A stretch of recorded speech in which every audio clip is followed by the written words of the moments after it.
Velkommen til TV-avisen. I går aftes meldte kejser Augustus ud, at der skulle være en folketælling i Israel.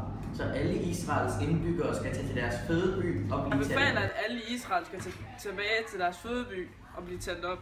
Den her næste nyhed synes jeg er meget spændende. Det er en kvinde fra Nazareth, der påstår, at der er en engel, der har sagt, at hun skal føde Guds barn, og hun er gravid med det lige nu.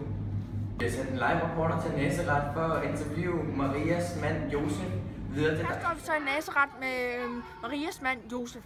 Josef, hvordan har du det med, at du ikke skal være den rigtige oprindelige far til barnet? Jamen, jeg har det egentlig fint nok med det. Det er lidt mærkeligt, men det er en god oplevelse. Okay. Maria, hun påstår jo, at det er Gud, hun er gravid med. Hvordan har du det med det, og det er Helligånden, der har gjort hende gravid? Hvordan har du det med det? Jeg tænker bare, det er noget politik, men bare lad hende synes, hvad hun tro, hvad hun gør. Vil du opfostre barnet som dit eget? Ja, det vil jeg. Tror du, at det vil have gået noget ud over din kærlighed, at det ikke er dig, der har gjort hende gravid? Nej, faktisk ikke. Jeg tror, det er det helt samme. Jeg har det godt med Maria.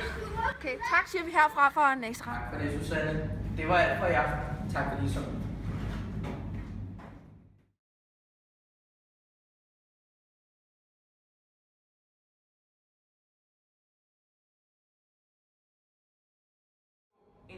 Goddag og velkommen til TV-avisens kolde studie. I dag vil vi starte med en vejrudsigt. I dag er der sket noget meget usædvanligt omkring Israel, som vi ser her. Der er nemlig sket det, at der er kommet en kæmpe stor stjerne, som dækker det meste af Bethlehem. Der er ingen logisk forklaring på dette. Der er ingen, der kan forstå det. Det var alt for det. Der har vi fået sendt dette fra hørte Kula Karla, som stod på sin mark og kigger op i det. Tilbage til Peter. Tak for vejrudsigten. I dag har vi en crazy nyhed. Der er sket noget helt sindssygt, hvis I kan huske nyheden med hende, Maria, der var gravid med Guds barn. Hun har nu født efter 4 ugers graviditet. Det er sindssygt. Vi har igen sendt Susanne ud til Josef for at snakke med ham i en stald i Bethlehem, hvor hun lige har født. Ud til dig, Susanne. Jeg står her i Bethlehem i Israel, hvor Maria netop har født Guds søn. Jeg har fået fat på Josef, som vil vise sig hen til Maria lidt senere. Kom med. Hej Josef. Hej. Hvordan har du med at være blevet papfar? Jamen, jeg har det rigtig godt med det. Okay. Hvad køn blev barnet? Dreng. Det er en dreng. Okay. Hvad skal barnet hedde? Ved du det? Jesus. Jesus. Hold da op. Hvem har fundet på det navn? Det har Maria og englen.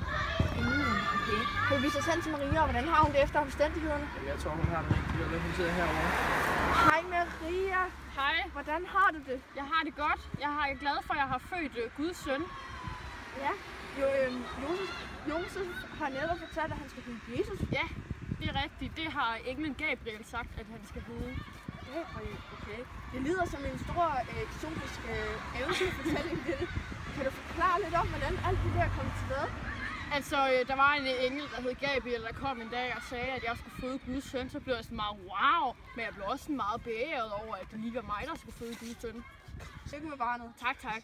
Venter I nogen barselsgæster?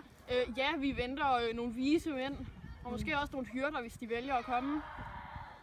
Okay, det lyder meget interessant. Vi vender tilbage lige så snart hyrderne er kommet tilbage her i Israel igen, og de 3 vise mænd er netop mødt op. Goddag, 3 vise mænd. Hvad har I med til Jesus-barnet? Guld, røgelse, nyårskær. Hold da op. Ja, værsgo, gå hen og give det. Fint derovre. Tusind tak. Vi har samlet alle begivenhederne omkring Jesus fra de sidste få måneder. Lad os se en oversigt. Kan du vise dem, Susanne? Det startede med, at Gabriel kom til Maria for 6 uger siden og fortalte, at Maria skulle føde Guds barn og var blevet befrugtet af Helligånden. Derefter fortæller Maria det til Josef, hendes kommende mand, og vi har kontakt med Josef kort efter. Efter det vokses Marias mave bigger og bigger, og kong Augustus han beder til folkeafstemning i Israel og beder om at komme til deres hjemby, og derfor tager Josef og Maria til deres hjemby Bethlehem.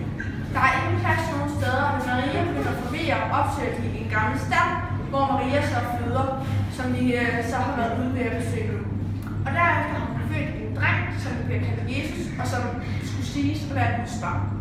Det var alt for i dag fra Det Kolde Studie. Tak fordi I så med.